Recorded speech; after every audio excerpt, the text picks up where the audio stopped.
नमस्कार, आप देख रहे हैं आप उत्तराखंड। मैं हूं आपके साथ काजल ठाकुर। उत्तराखंड विधानसभा अध्यक्ष प्रेमचंद अग्रवाल ने आज मुख्यमंत्री पुष्कर सिंह धामी से शिष्टाचार भेंट की है और उस मौके पर विधानसभा अध्यक्ष ने राज्य में कोविड-19 से प्रभावित पर्यटन के 4 धाम यात्रा से संबंधित गतिविधियों से जुड़े लोगों के लिए 200 करोड़ के राहत पैकेज की घोषणा किए जाने को लेकर मुख्यमंत्री का आभार व्यक्त किया। इस मौके पर परिवहन व्यवसाय से जुड़े कई संगठनों के लोगों ने भी विधानसभा अध्यक्ष के साथ में मुख्यमंत्री से भेंट करके फूलमाला पहनाकर उनका आभार व्यक्त किया।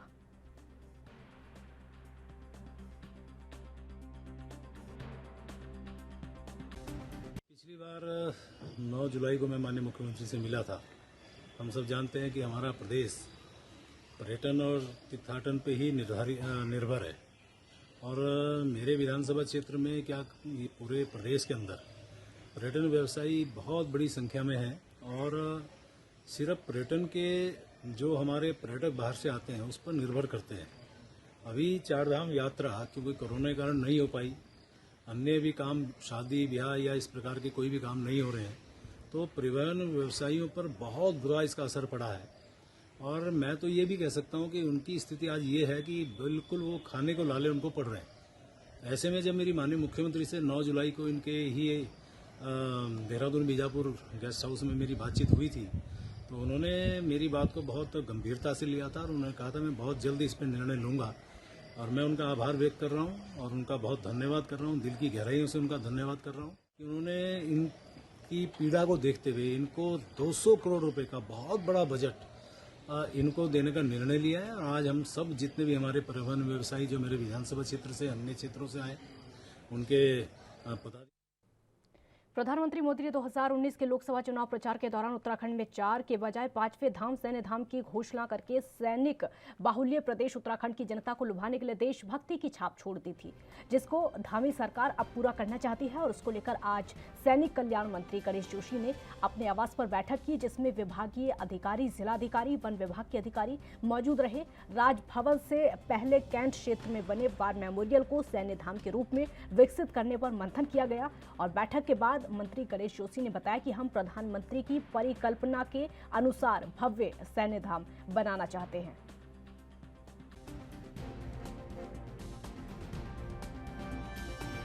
देखिए, सैन्य धाम देश के प्रधानमंत्री नरेंद्र मोदी जी की एक कल्पना थी जब वो यहाँ पर आए थे और मेरा एक ड्रीम प्रोजेक्ट है, क्योंकि पूर्व सैनिक होने के नाते आपने देखा होगा मैं सैनिकों के बीच में काम करता हूँ और सौभाग्य से मुझे मेरे नेतृत्व ने सैनिक मंत्रालय दिया है।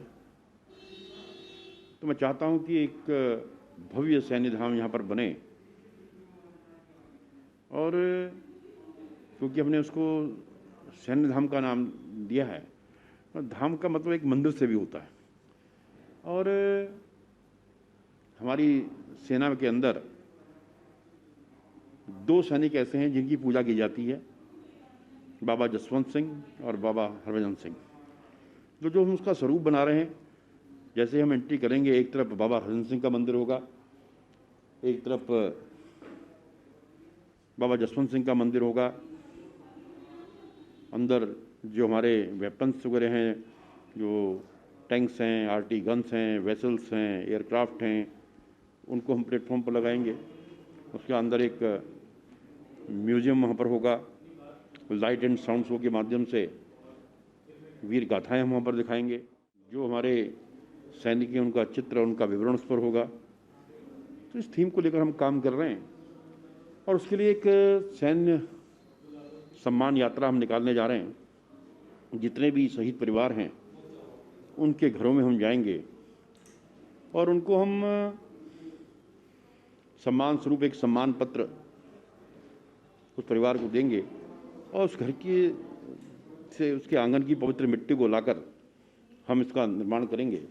1 सितंबर से हम इसकी यात्रा को हम शुरू करने जा रहे हैं, क्योंकि बीच में अभी किसी प्राइवेट बिल्डर्स की ज़मीन आ रही है और उसकी एंट्री उससे होकर जाती है। इसीलिए मैं आज हमारे डिस्ट्रिक्ट मजिस्ट्रेट, हमारे डीएफओ, सारे सैनिक कल्याण के अधिकारी, उपनल के सब लोगों को मिस्टर धकाते जो मुख्यमंत्री जी के स्वागत सबको हमने यहाँ पर बुलाया और विस्तृत चर्चा हुई है।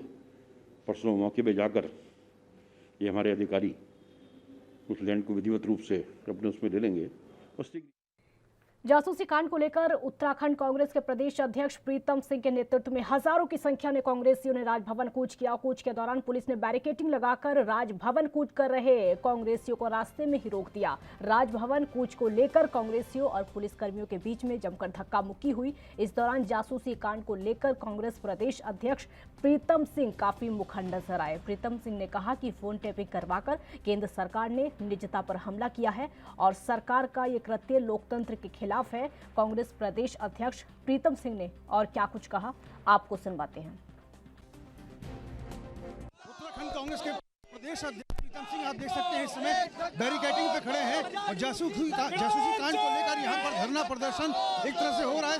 राजभवन का कूच था, राज्यपाल से मुलाकात का सिलसिला आगे बढ़ाना था, लेकिन यहाँ पर जो प्रदेश अध्यक्ष है प्रीतम सिंह, ये बैरिकेडिंग पे पुलिस ने रोक दिया है। यहाँ बैठे हुए हैं सर, आप लोगों को यहाँ पर रोक दिया गया है, क्या कुछ कहना है? देखिए, जिस तरीके से इस देश के लोकतंत्र पर प्रहार हो रहा है, निजता को समाप्त करने का काम किया जा रहा है, सत्ता में बैठे हुए लोगों के इशारे पर हमारे नेता राहुल गांधी जी की जासूसी कराई जा रही है, अपने ही मंत्रिमंडल के लोगों की जासूसी कराने का काम हो रहा है, पत्रकार जगत के लोगों की जासूसी कराने का काम हो रहा है। तो इस परिप्रेक्ष्य में सोनिया गांधी जी के आह्वान पर पूरे देश के अंदर कांग्रेस जन राज्यपाल आवास मार्च करने का काम कर रहे हैं। उसी कड़ी में उत्तराखंड राज्य के अंदर भी कांग्रेस जन राज्यपाल आवास कूच करने का काम कर रहे हैं। और हम कहना चाहते हैं, यदि सत्ता में बैठे हुए देश के गृह मंत्री में जरा सी भी नैतिकता है तो नैतिकता के आधार पर उन्हें तत्काल प्रभाव इस्तीफा दे देना चाहिए। यदि लोकतंत्र की हत्या का प्रयास होगा तो कांग्रेस सड़क पर उतर करके इस लड़ाई को लड़ने का। अध्यक्ष जी, सुप्रीम कोर्ट में याचिका दायर हो गई है इसको लेकर। अच्छी बात है, हम तो कह ही ये रहे हैं, सुप्रीम कोर्ट की निगरानी में इस पूरे जासूसी प्रकरण की जांच होनी चाहिए, ये हमारा कहना है। अभी विधानसभा चुनाव में भी ये मुद्दा रहेगा आपका? अरे मुद्दों की कमी नहीं है। डबल इंजन की सरकार ने पूरे देश के अंदर जो स्थिति पैदा कर दी है, तो राज्य के अंदर तो डबल इंजन की सरकार है, इतने मुद्दे हैं कि मुद्दों की कमी नहीं है, ये भी निश्चित रूप से मुद्दा रहेगा। देख सकते हैं कांग्रेस के प्रदेश अध्यक्ष प्रीतम सिंह को बैरिकेडिंग पर रोक दिया गया और स्वयं जो है राजभवन कूच का जो है पूरा मसला जो है में कांग्रेस पार्टी आगे बढ़ा रही थी, लेकिन पुलिस ने बैरिकेडिंग पर रोक दिया है। अध्यक्ष प्रीतम सिंह बैरिकेडिंग पे सवार हैं और जाहिर तौर पर उनकी तरफ से कहा जा रहा है आगामी विधानसभा चुनाव तक जासूसी कांड के मुद्दे को जारी रखा जाएगा। कैमरा पर्सन रमन जायसवाल के साथ मैं रोहित विक्रम सिंह, ANB न्यूज, देहरादून। दिल्ली के उप मुख्यमंत्री मनीष सिसोदिया ने रुड़की के एक निजी होटल में प्रेस कॉन्फ्रेंस की। यहां पर उन्होंने कर्नल अजय कोठियाल को मुख्यमंत्री का चेहरा होने के बारे में आमजन से राय भी मांगी। साथ ही बीजेपी को दागियों को साफ करने की मशीन भी बता दिया और कहा कि हमारी पार्टी में भ्रष्टाचारी, दागी और क्रिमिनल्स की कोई भी जगह नहीं है।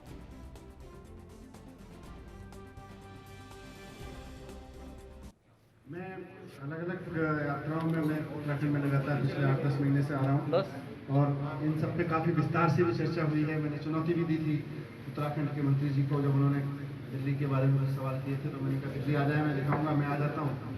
तो उन्होंने उससे भी भागे। वो पलायन, बेरोजगारी, उसका सबसे बड़ा कारण शिक्षा और स्वास्थ्य की सुविधाओं का ना होना है। बेरोजगारी का कारण भी यही कि अच्छी शिक्षा नहीं मिल रही है, काम चलाओ शिक्षा अगर मिल भी रही है तो काम चलाओ मिल रही है। जिस दिन अच्छी शिक्षा मिलेगी यहीं के लोग ऐसा रोजगार क्रिएट करेंगे कि दूसरे राज्यों से। मैंने उनके बीच कहा कि उत्तराखंड के लोगों के सामने आज एक तरफ भारतीय जनता पार्टी है, भारतीय जनता पार्टी की सरकार है और इसमें थोड़े दिन पहले तक त्रिवेंद्र सिंह रावत जी मुख्यमंत्री थे, जिनका निकनेम था जीरो वर्क चीफ मिनिस्टर। उसके बाद तीरथ सिंह जी आए, उनका नाम भी जीरो वर्क चीफ मिनिस्टर ही रह गया, काम नहीं कर पाए। उसके बाद पुष्कर धामी साहब आए हैं, पुष्कर धामी साहब तो खुल के कहते हैं कि भाई ना तो मैं किसी की चोरी रोकूं। इंडिविजुअल की मैं बात नहीं कर रहा हूँ। हमने एक बार लगा दी कि कोई भी करप्ट कम्युनल या क्रिमिनल व्यक्ति आम आदमी पार्टी का हिस्सा नहीं होगा। अभी तक आम आदमी पार्टी वो वॉशिंग मशीन इजाद नहीं कर पाई है जिसमें एक तरफ से भ्रष्टाचारी को डालो और दूसरी तरफ से साफ आदमी निकलता है। ऐसी वॉशिंग मशीन केवल भारतीय जनता पार्टी की। भ्रष्टाचारी और भ्रष्टाचार को संरक्षण देने वाले नेता हैं, मुख्यमंत्री हैं। दूसरी तरफ एक कट्टर देशभक्त के रूप में आम आदमी पार्टी के नेता कर्नल कोटियाल साहब हैं, जिनकी ईमानदारी की, जिनकी कर्तव्य निष्ठा की, जिनकी मेहनत की उत्तराखंड का मुख्यमंत्री होना चाहिए। मैं आज आप सब पत्रकार बंधुओं से भी अनुरोध करूंगा कि मेरे सवाल को जनता तक पहुंचाएं ताकि जनता अपने दिल से इसका जवाब दे सके कि क्या कर्नल कोटियाल जी जैसा व्यक्ति उत्तराखंड का भावी मुख्यमंत्री होना चाहिए। यही सवाल रखने में आपके सामने प्रेस कॉन्फ्रेंस में भी आया था। मैंने थोड़े से लोगों से पूछा था, जवाब बहुत पॉजिटिव था। मैं उम्मीद करूंगा कि आपके माध्यम से अगर ये सवाल जनता तक पहुंचेगा तो जनता के बीच से जवाब भी आएगा और जनता के बीच से जवाब तो हमें पड़ा है। पूरा भरोसा है कि जनता भ्रष्टाचारी या भ्रष्टाचारी को संरक्षण देने वाले की जगह एक ईमानदार। उत्तराखंड के लिए बहुत बड़ी समस्या है अच्छी शिक्षा ना मिल पाना। दिल्ली के लोगों ने अरविंद केजरीवाल जी को मुख्यमंत्री चुन के उनको मौका दिया तो केजरीवाल जी की सरकार ने जो देश के सामने मॉडल रखा जिसमें एक तो बिजली का ही काम है। पूर्व कैबिनेट मंत्री राजेंद्र भंडारी ने चमोली की हाफला घाटी में कार्यकर्ताओं और स्थानीय लोगों के साथ में चिंतन बैठक की और इस दौरान कई युवाओं ने कांग्रेस का दामन थामा। जनता से सीधे संवाद में भंडारी ने कहा कि हाफला क्षेत्र नेतृत्व विहीन पूरी तरीके से हो चुका है। सड़क जैसी मूलभूत सुविधाएं चौपट हुई हैं, इसलिए कई युवाओं ने बीजेपी सरकार से आहत होकर कांग्रेस का दामन थाम लिया है। हाफला में पूर्व कैबिनेट मंत्री राजेंद्र भंडारी द्वारा जो है 2022 के लिए जो है एक रणनीति तैयार की गई है और कैसा चुनाव लड़ा जाए, कैसे क्षेत्र में भ्रमण किया जाए और यूथ जो है बढ़ चढ़ के इन्होंने जो है इस मीटिंग में जो है भाग लिया है और 2022 में जो है राजेंद्र भंडारी जो है भारी मतों से जीती। पूरी चंद्रशिला हापला पट्टी के प्रत्येक गांव के कार्यकर्ताओं की बैठक थी। 4-4, 5-5 कार्यकर्ता एक गांव से आए थे। हमारा बूथ लेवल का मैनेजमेंट क्या होगा, कैसे करके हम लोगों तक पहुंचेंगे, कैसे कांग्रेस की नीतियों को पहुंचाएंगे, आगे भविष्य में किस तरह की हमारी विकास योजनाएं होंगी, लोगों की समस्याओं का हम निदान कैसे करके करेंगे, ये तमाम बातों पे आज चिंतन और मनन हुआ है। बहुत अच्छे सुझाव हमारे कार्यकर्ताओं को भी आए, क्षेत्र के लोगों को भी आए और सबका एक ही है कि सारे लोग मिल करके जितने भी कार्यकर्ता आए हैं बूथ स्तर तक हम मेहनत करेंगे और कांग्रेस का जो नारा है रोटी कपड़ा और मकान ये हर व्यक्ति तक मुहैया हो पहुँचे, इस नारे के साथ हम लोगों के बीच जाएंगे और विकास के नाम पर, काम के नाम पर लोगों से वोट मांगेंगे। और 2022 में जो भारतीय जनता पार्टी की विफलता है, असफलता है, जिस तरह से महंगाई, भ्रष्टाचार, बेरोजगारी इस तरह से पूरे प्रदेश में और देश में फैली है, उसको हथियार बना करके निश्चित रूप से कांग्रेस सत्ता में। एक ब्रेक के लिए आप रुकेंगे, जल्द हाजिर होंगे। आप देखते रहिए एएनपी न्यूज़।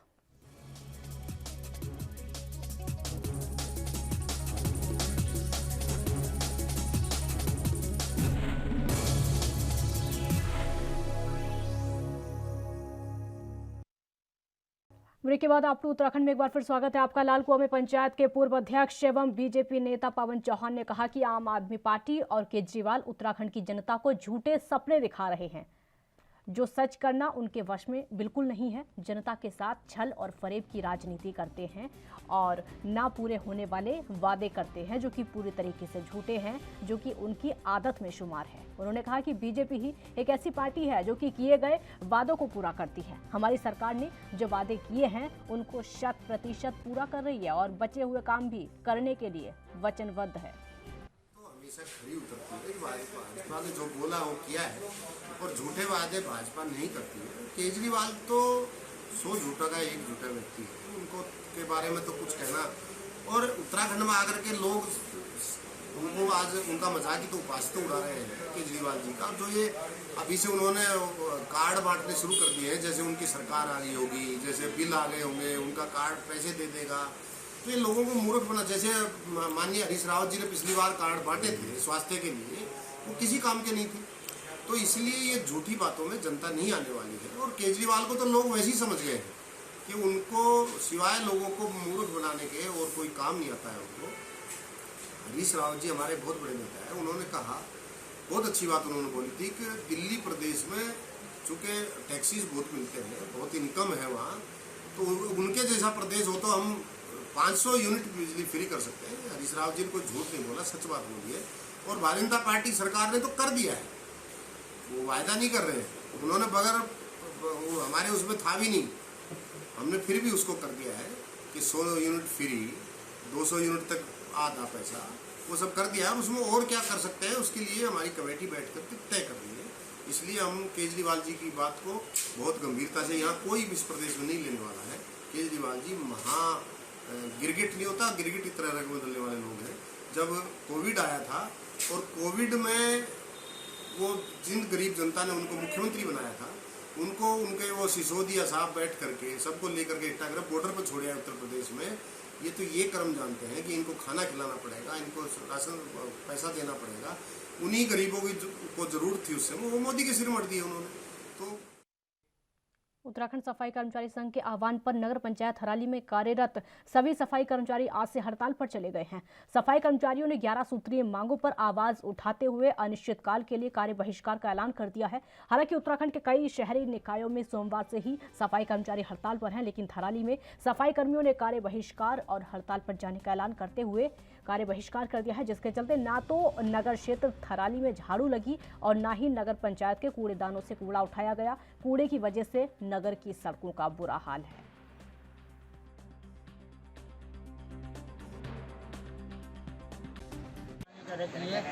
आउटसोर्स है, हमें न तो रहने के लिए कोई आवाज़ दिया गया है, और जो हमें मतलब सरकार से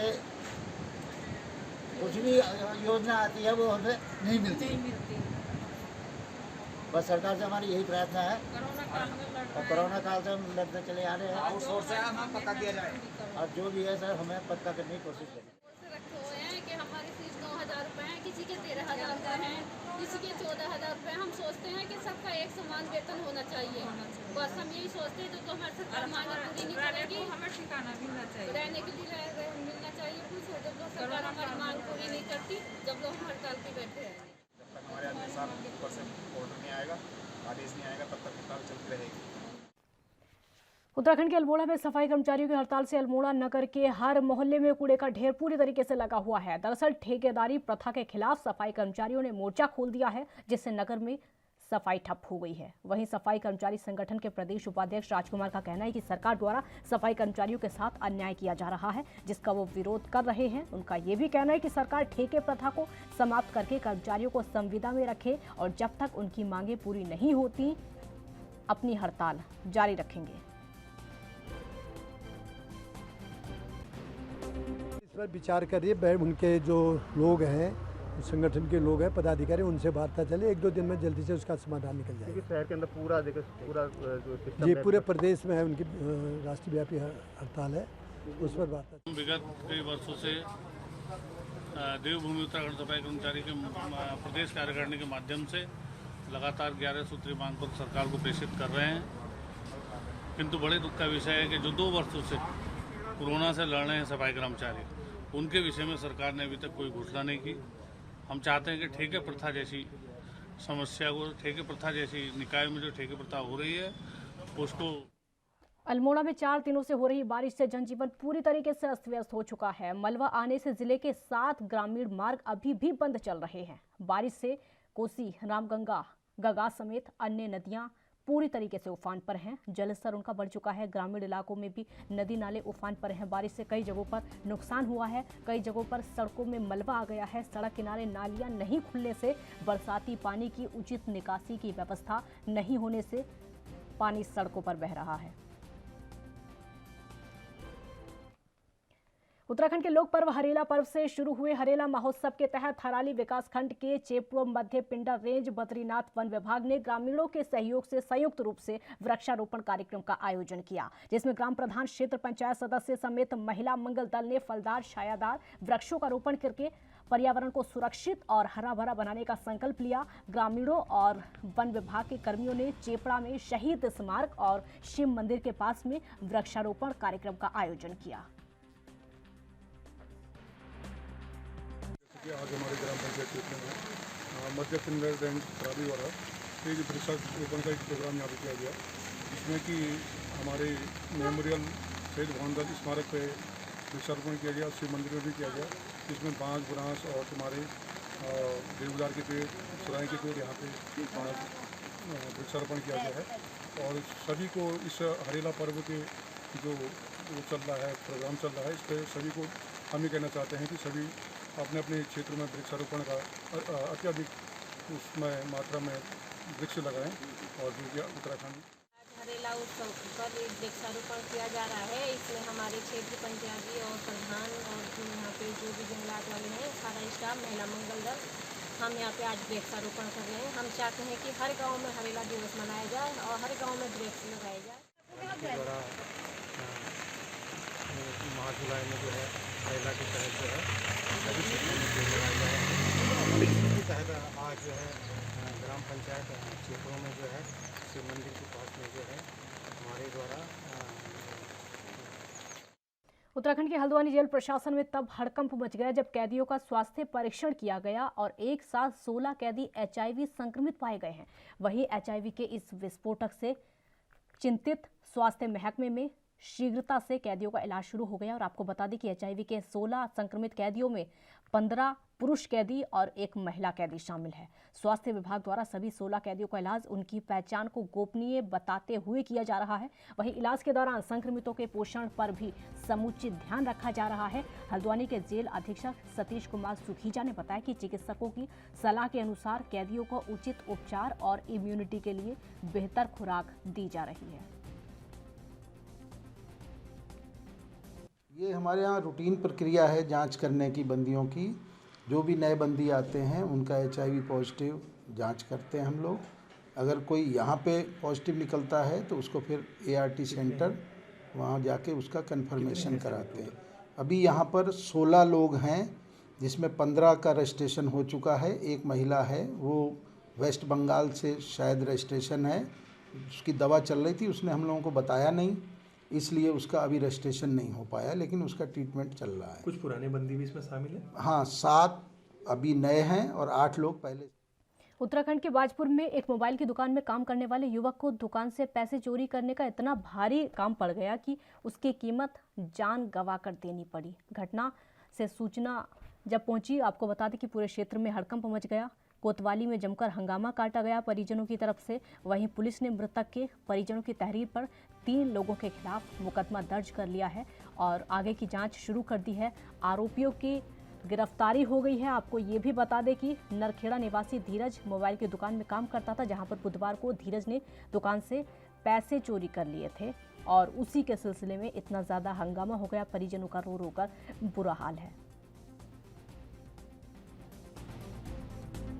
नरखेड़ा में ये धीरज पुत्र कल्लू ये एक दुकान में काम करता है, मोबाइल शॉप में, जहाँ पर ये चोरी करता हुआ पकड़ा गया। उसके बाद दुकानदार द्वारा इसके साथ मारपीट की गई और उसके बाद इसने शुद्ध होकर जहरीला पदार्थ का सेवन कर लिया। इसके बाद परिजन इसको अस्पताल ले गए, जहाँ डॉक्टरों ने इसे मृत घोषित किया है। हमारे पास तहरीर आ गई है, मुकदमा कायम किया जा चुका है, पंचायतनामा भरने की कार्रवाई की जा रही है और साथ ही साथ पोस्टमार्टम कराकर जैसे ही इसमें और तथ्य सामने आते हैं हम संबंधित धाराओं की वृद्धि करके इसमें अरेस्टिंग करते हैं। इसमें 3 लोगों के खिलाफ मुकदमा दर्ज किया है। इनमें से फिलहाल 2 लोग हमारी हिरासत में, जिनसे हमने पूछताछ की है। आप उत्तराखंड में फिलहाल इतना ही। देश और दुनिया की बाकी खबरों के लिए आप देखते रहिए ANB न्यूज़। नमस्कार।